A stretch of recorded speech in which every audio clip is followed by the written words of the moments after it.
Good morning, everybody. Today's Tuesday, the 21st of May, 2019. And I thought I would show you guys real quick a 2-minute inversion session on the new teeter from a different angle. So here we go.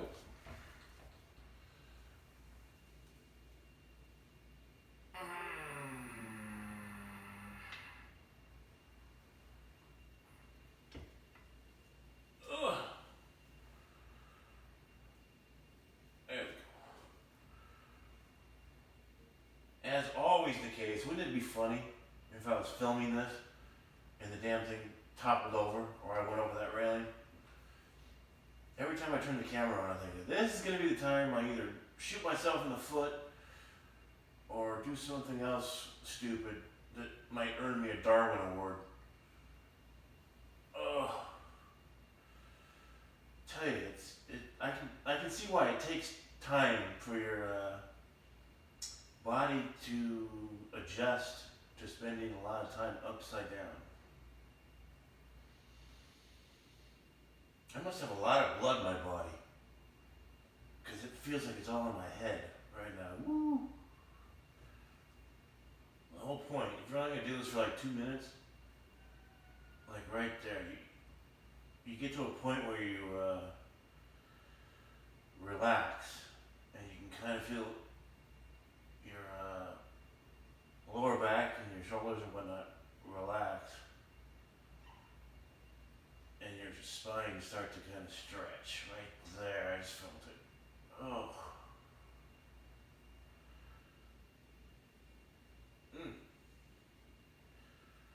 Maybe if I mount a TV over here upside down, I can watch Fox News or some such for 2 minutes anyway.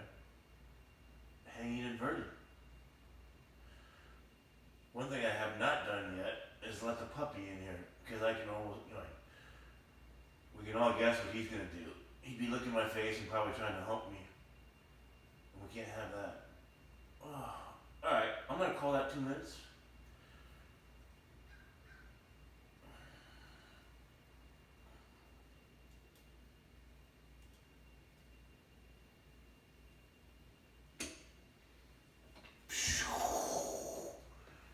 Woo! Feel that blood rush out of your head. Oh, got a good pop in my neck. So, a couple times a day, if you believe the things you read or see online, this is really good medicinal treatment for your back and whatnot. So there you have it.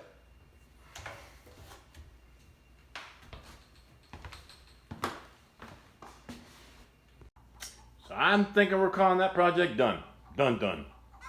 What I ended up doing was getting the vise, big ass bench vise, drill press, and a hydraulic press, and a Craig jointing jig, all this stuff that was on that portable unit over there.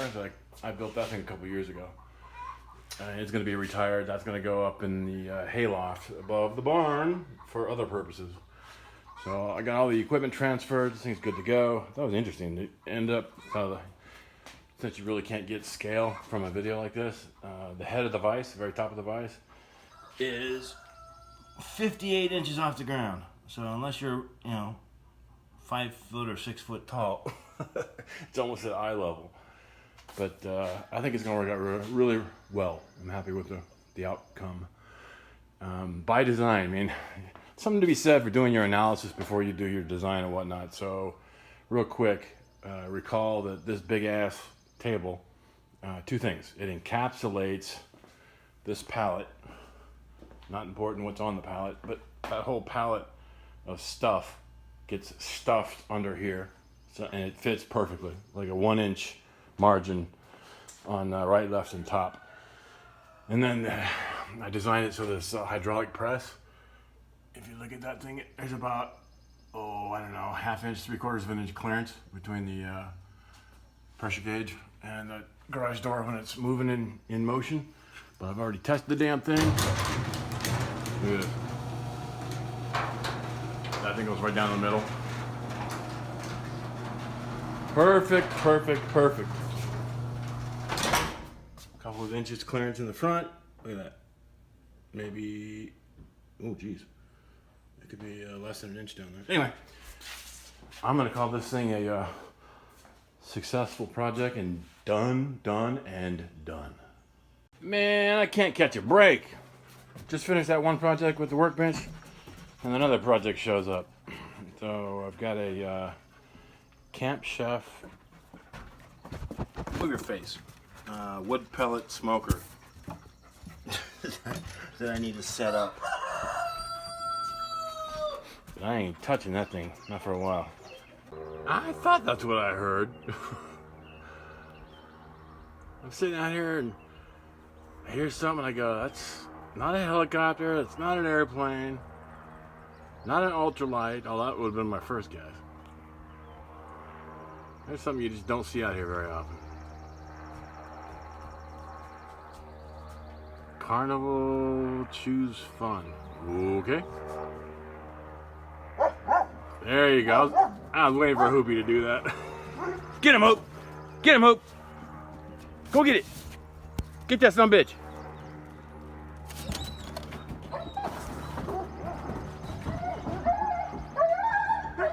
Good girl!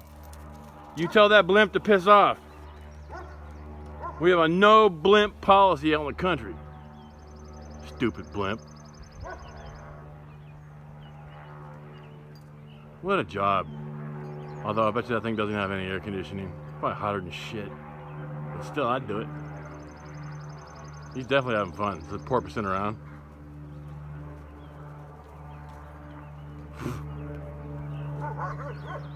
You tell him, Hooper. You tell him, get him. Get him.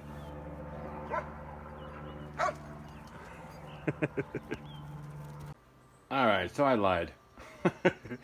Can't have a project and just sit there idle. So I went ahead and assembled the Camp Chef pellet smoker, and it's in the process now of priming. So it's basically got wood pellets, a whole bunch of them in there. It's got an electronic controller, and right now it takes about 7 minutes when you first install everything to whoop, hear that? That's first pellets hitting the pellet collection. So it took about 5 minutes. So I'm going to stop talking here in a second. I'm going to crank this up to 350 degrees. It's got a built-in temperature probe. So I'm going to let it sit at 350 for about, I think, half an hour, just to kind of burn off some of the what do you call it, shipping grease and stuff like that. So we'll get it up to 350 for about half an hour. And then I'm gonna throw a big ass piece of pork in here and we'll see what it does. So far, man, it's only been running for a couple minutes, but I'm happy with it so far. Maybe I'm just easy to please. Of course, the final result will be the smoked meat. You know, just looking at some of the recipes, you know, I'm not a huge smoked meat eater, but I guess I will be. So they got ribs and pulled pork. I saw a whole smoked chicken. You hear that, chickens? Any evil chickens, I can throw your whole ass in here and smoke a whole bird. Yeah. I might even consider smoking a German Shepherd on those days where he's a pain in my ass. But anyway. Ugh.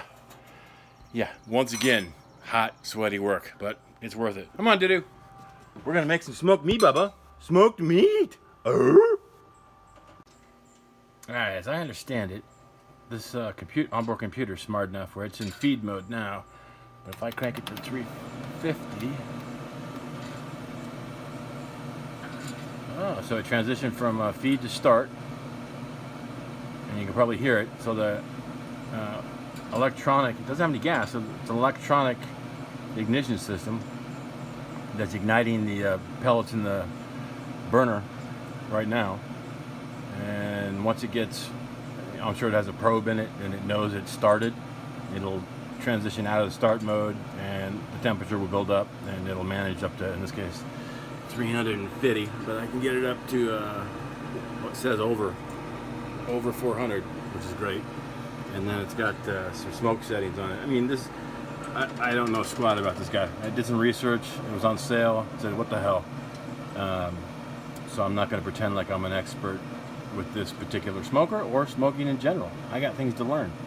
It's just another option in terms of means and methods for cooking meat. And Lord knows you can never have too many. And I said meat. I guess you could smoke an eggplant too, right? Right? Huh? Even though I don't like eggplant. I could smoke a head of cauliflower. I could probably figure out a way to smoke Brussels sprouts. Don't dare me, I'll figure it out. Looks to me like the igniter worked. I was just in the house, I was like, the house is on fire. Oh yeah, that's right. I'm making some burning wood here. I'm surprised the dogs haven't freaked out yet. Anyway, that's a good sign. That's a good sign. Oh yeah. I'll tell you, you may recall from an earlier video that a couple months ago I bought a wood pellet pizza oven that I'm really happy with. This guy over here, this OONI. Unfortunately, it's all piled up in a big pile of crap. Matter of fact, I'm kind of working on all these different alternative ways for cooking. So that's the wood-fired pizza oven. That's a solar oven right there, and of course, now we're working on the wood pellet smoker, and over there is a propane barbecue. Anyway, the point I was making is, damn, I like that. These wood pellet stoves are very efficient. I mean, I can't believe how fast and how hot that pizza oven gets. It's incredible. So I can already tell this one's going to be interesting. I'm liking it. Oh, I saw a recipe in the recipe book for smoked salmon on a cedar plank. Yeah, I guess who's going to Costco in the next couple days before this weekend to get some big ass salmon, either fillets, probably fillets, and do some cedar plank smoked salmon. Making myself hungry. If that doesn't work, we can always go for smoked chicken. Well, if I'm gonna smoke some meat, might as well break out some of these home-brewed, caribou slobber. I made like a 5-gallon batch of homebrew, and I just had to pull a bunch of them and put them on ice because I don't drink them very often. But I had about I think 50 or 60 of these decent-sized bottles that I created from that one batch, and I just looked, and there's like less than 10 left on the shelf in there. I gotta make some more beer. Damn it! Gonna grill meat. Gotta have beer. Eight double deuce. Do 2. He's got so many names already. You ready for a piece of pork? You want some pork and meat? Yeah, I want pork and meat. Give me the pork and meat. Alright, I'll feed you. You need to gain some weight. You're too skinny. Looking pretty good. Just for giggles, I inserted a second meat probe. So that's the probe that comes with the oven. It's at 152 internal, and I added a Bluetooth wireless, another unit that I use for other stuff, and I just checked, and this makes it a lot easier because I don't have to keep coming out and checking the temperature. I can go in the house and work during the day or whatever, and monitor the temperature from Bluetooth range, 33 meters, like 95 feet, whatever. Anyway, more importantly, the two temperature probes are within 2 degrees of each other, and my target right now is 160 Fahrenheit internal for pork. And I'm gonna wrap that bad boy in some aluminum foil, get it up to 205 internal, take it off the grill, let it rest for an hour, and then pull it for some pulled pork sandwiches. Woo-hoo, can't wait. Well, there goes the sun for the day. Birds are locked up in the barn. Dog's been fed. And my pork is still smoking. God damn it. This is cool. I've kind of smoked things before, but not with a formal smoker. I thought it was taking a little too long. Did a little bit of homework after the fact, of course. After I bought the smoker, I started doing homework about how to use the smoker and what to expect, and lo and behold, it takes about 5 hours to smoke a 2-pound pork shoulder. or pork loin roast, whatever it is. This bad boy. Forget it. It's covered right now. Internal temp is at 174, looking for 205. So I think we got a good hour, maybe 2 hours to go. Sun will be completely down. So I'm thinking we'll have pulled pork for breakfast tomorrow. Can't wait. I don't know, wants pulled pork? Yeah.